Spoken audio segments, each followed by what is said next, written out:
Apoio Cultural Escola de Línguas Millennium.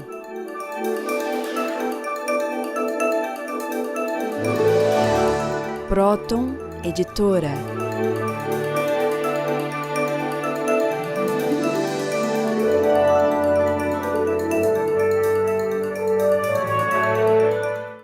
Olá, telespectadores do nosso programa Stop a Destruição do Mundo. Estamos hoje dando início a mais uma oportunidade de compartilharmos com os senhores os nossos conhecimentos a respeito de como a psicopatologia está interferindo nos destinos da humanidade e da ecologia. Então, se nós, por exemplo, soubermos, quando nós vemos uma notícia como essa que foi lançada recentemente pela Reuters, eu gostaria de mostrar para os senhores este cartaz desta ranzinha que está mostrando uma mutação genética bastante acentuada. São membros, que vêm nascendo nesses répteis, totalmente assim fora, deformado no seu DNA.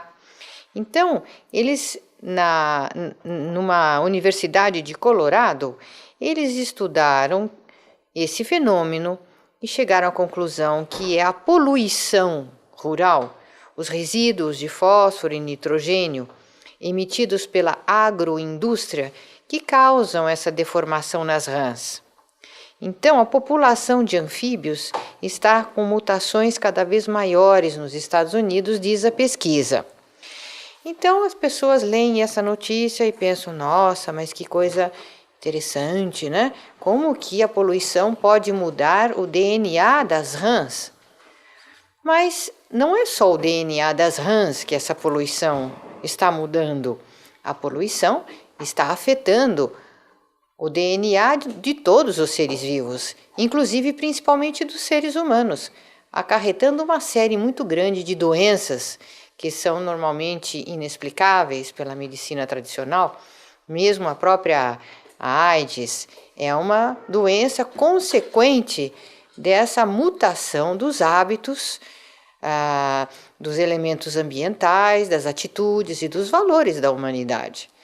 Então, outro dia eu estava conversando com uma cliente e ela estava dizendo, mas doutora Cláudia, se uma descoberta que é feita pela ciência, ela não está de acordo com a teologia, com os ensinamentos da Bíblia, como fica então? Existe um conflito entre isso? Então, na teologia e na filosofia e na ciência, na verdade não deveria haver choques, como mostra Norberto Keppe na ciência Trilogia Analítica, aonde a ciência experimenta toda a verdade que existe na filosofia e na teologia. Então, uma reforça, comprova, apoia a outra, e são todas as três na mesma essência, iguais. Agora, existem certas linhas de filosofia ou certas linhas de ciência, que seriam pseudo-filosofias ou pseudociências, e que vão contra esses conhecimentos.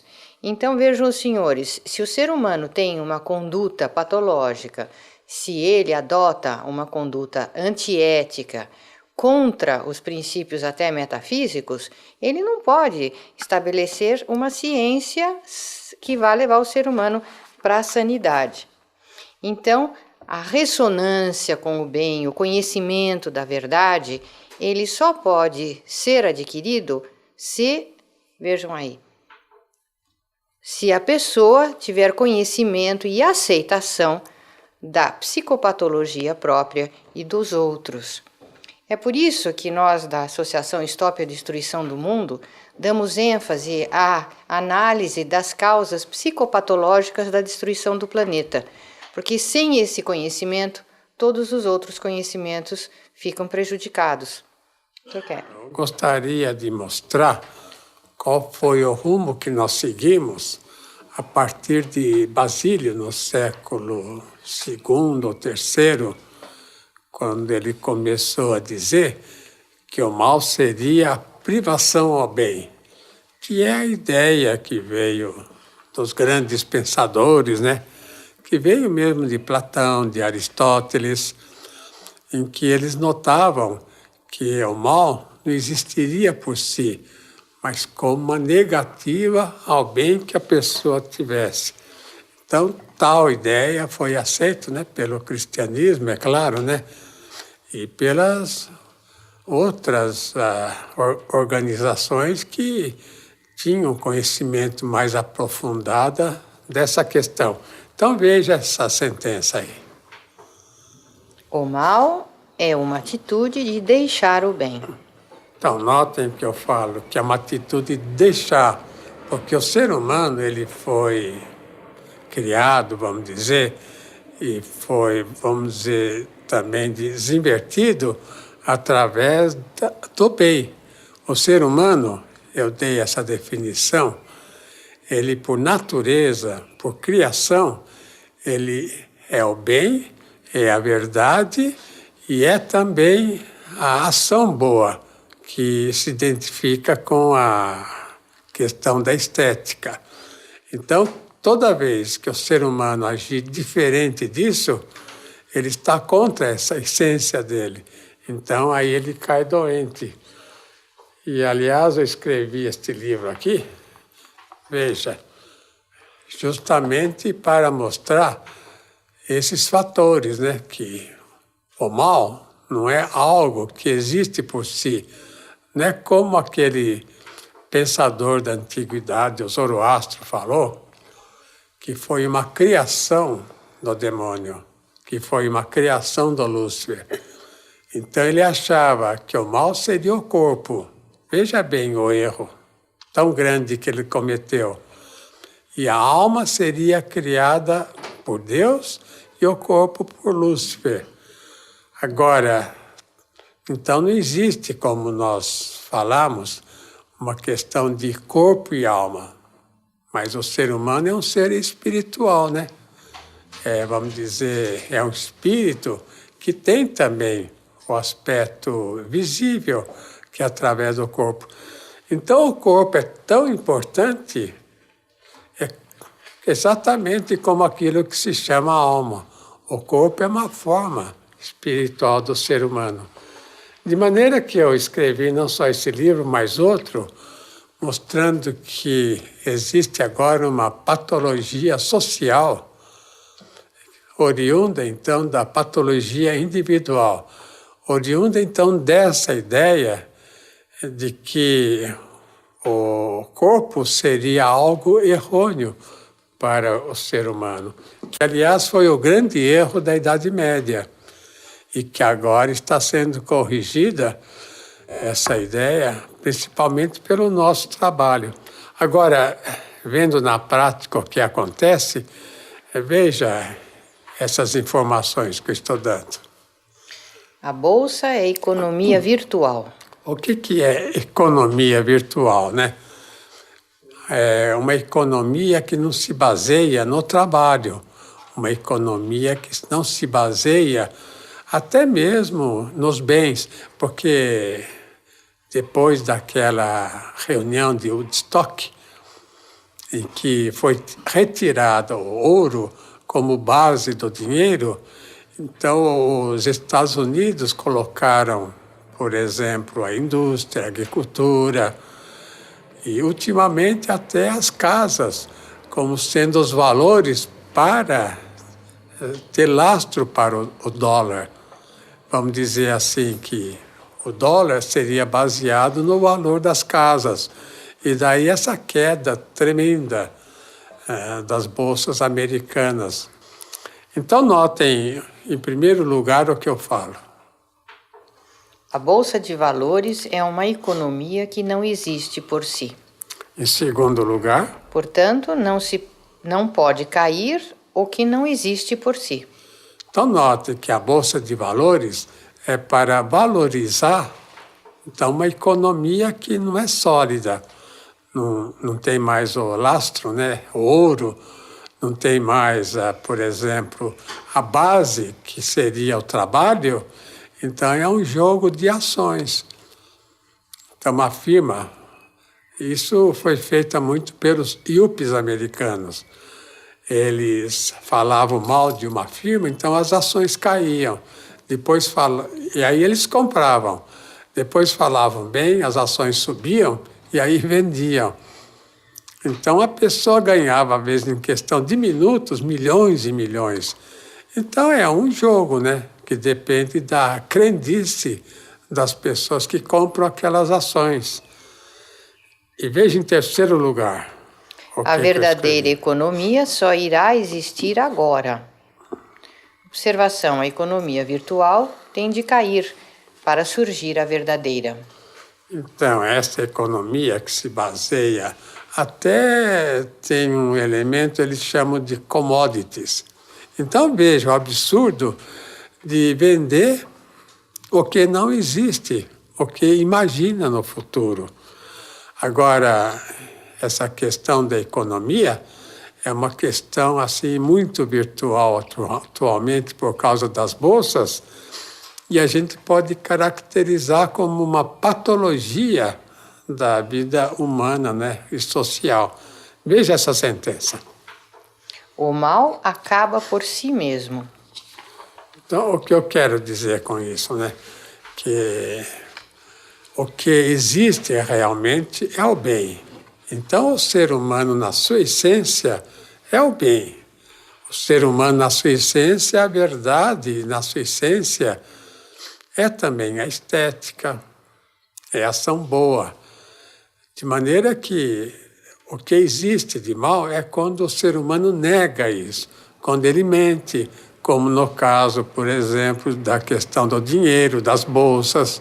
Então, para o ser humano ter uma vida, assim, vamos dizer, normal, para ele não ficar doente, ele tem que ser bom, ele tem que ser verdadeiro e tem que ser esteta também. Quer dizer, tem que aceitar a beleza das coisas, a harmonia das coisas, etc. Já voltamos, né?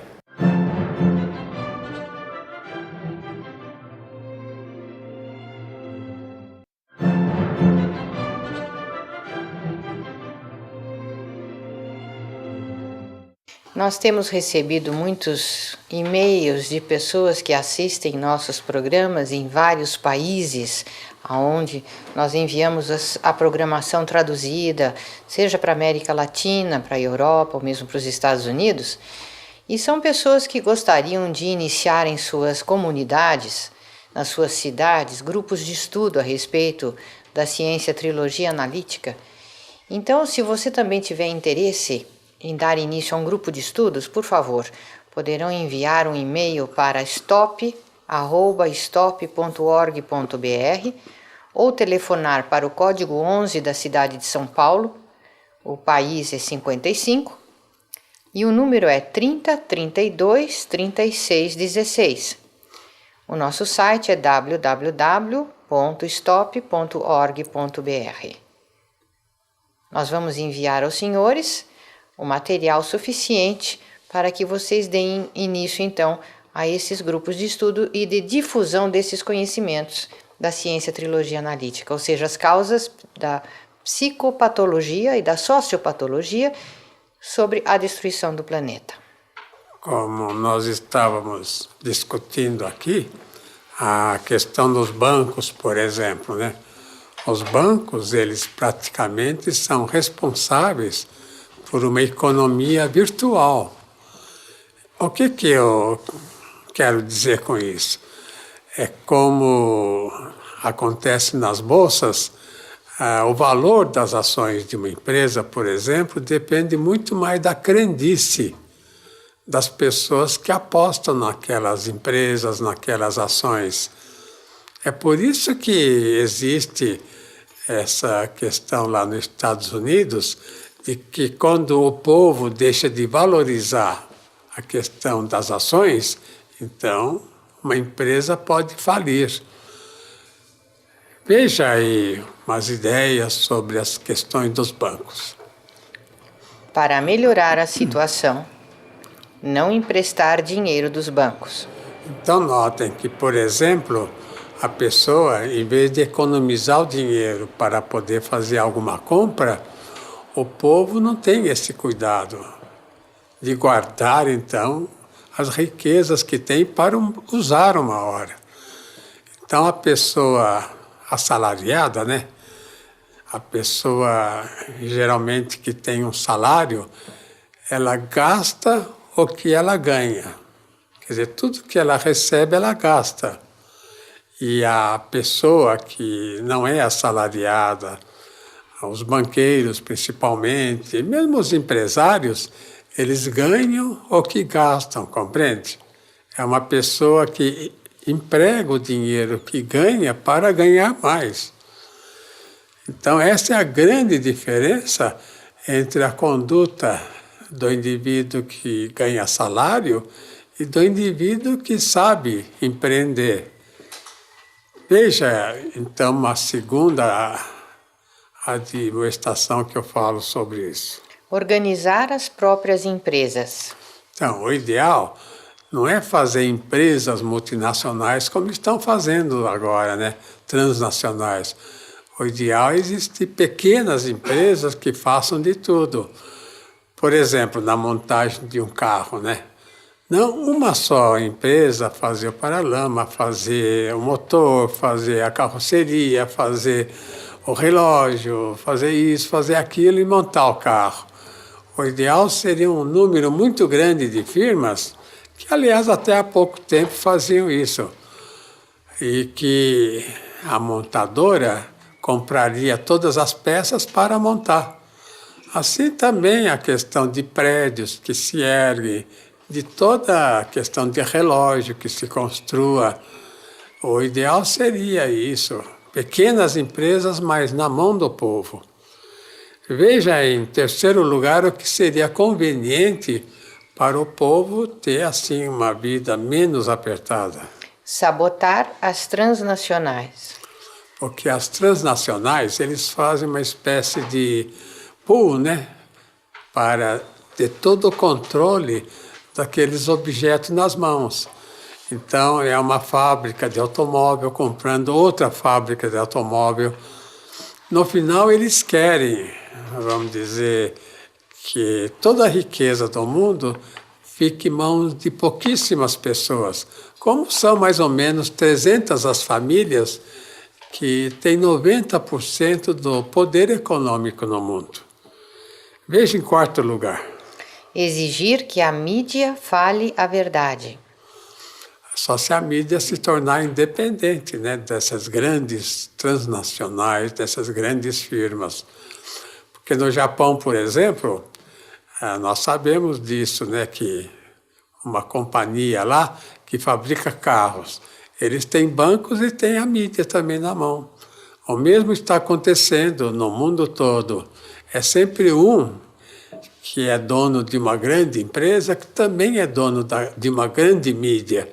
Então, é claro, né, ele só vai no jornal dele, na revista dele, querer tirar vantagem anunciando coisas favoráveis à empresa dele e desfavoráveis às outras empresas, ao mentir ao povo, etc. Então, essa questão de falar a verdade é muito difícil por causa disso, por causa do poder econômico dominando, né, o poder ético, dominando sobre o poder religioso, sobre o poder político.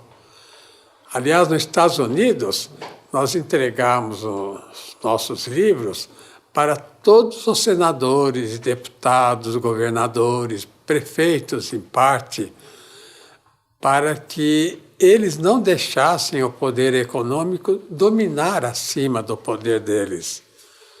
E está havendo, no momento, lá uma certa luta, como no Brasil, para que o poder político, então, consiga exercer a sua função e não ficar subordinado ao dinheiro daqueles que têm o poder econômico nas mãos. Então, veja, em quinto lugar. Que os poderes trabalhem para o povo. O que eu quero falar com isso, né? Trabalhar para o povo é que o poder não deve servir às pessoas que já têm poder econômico, eu estou falando. Os poderes têm que trabalhar para que o povo tenha o poder econômico na mão, porque o mundo, né? As árvores, as terras, os mares, pertence ao povo. e não alguns que têm o poder econômico e que está segurando tudo nas mãos deles. Então, veja, em sexto lugar, melhorar as cidades, os seus jardins e etc. Atenção, no Brasil está tudo para ser feito. então, notem que a questão das cidades, né? A questão dos jardins, principalmente no Brasil, não é muito cuidada. Então, o povo praticamente não tem onde passear, onde se divertir, né? Agora, como os senhores sabem, veja essa figura. David Rockefeller. Ele é mais ou menos um Big Brother. Ele tem o poder econômico na mão e dirige, por exemplo, as faculdades de medicina no mundo ocidental. Então, essa questão de medicamentos, tudo é controlado pelo poder econômico bancário e das pessoas que produzem os medicamentos. Agora, vejam outro grande mal que eu pus aí. Juros dos bancos. Os bancos são as sociedades mais ricas no momento. Então, veja que todo o dinheiro que devia estar na mão do povo para usar para o bem do povo, está nas mãos de poucas pessoas para usar para eles. É o processo ao contrário da maturidade. Na maturidade, o indivíduo está a serviço dos outros, né? Por exemplo, os religiosos, assim, as pessoas maduras estão no mundo para servir os outros, para servir ao próximo. Aliás, é como o cristianismo fala, né? Amai-vos uns aos outros. Então, o próximo não é nosso inimigo, é nosso irmão. Então, o que acontece na questão econômica? O próximo é visto como inimigo, por causa da paranoia que existe. De maneira que essas sociedades muito ricas, elas são atacadas porque são injustas. E o que acontece, né? E aí, para se defender, existe uma rixa entre os poderes e o povo. E não vai diminuir enquanto não houver a chamada justiça social. Então veja o segundo motivo desse mal. O motivo é que eles sugam todo o dinheiro do país. Em terceiro lugar, quem empresta de banco cava sua ruína. Observação: necessidade de ter consciência sobre este mal moderno, os juros. Bom, acho que eu falei tudo aí. Eu gostaria de mostrar uma outra figura para os senhores notarem o que aconteceu. Veja que aí no centro está um triângulo, né? O triângulo do ser humano que caracteriza que é formado pelo bem, pela verdade e pela estética. Isso é a essência do ser humano. Então, o que acontece, né? Esse o bem, a verdade, a estética, então cria o amor, a beleza, a razão. É como que se fosse uma energética divina dentro do ser humano. Mas ao redor, aí, nessa roda embranquiçada, existe então a inveja, veja. A inveja, a ira, o rancor, a soberba. Então isso cria a máscara. E essa máscara é o fingimento, a hipocrisia, que aliás o Freud mostra que é por causa da hipocrisia dessa máscara que a pessoa fica doente. Quer dizer, o ser humano é um ser, a gente pode dizer até divino, né? Entre aspas, porque veio do ser divino. Mas ele não pode exercer tal prerrogativa por causa da patologia da atitude dele de inveja, de soberba, rancor, etc. E também que a sociedade não deixa, porque eliminou, né, a ética, a estética, para então viver uma vida desafortunada com a sua patologia. Então retornaremos na próxima semana para darmos continuidade ao nosso programa de conscientização. Stop a destruição do mundo. Até lá.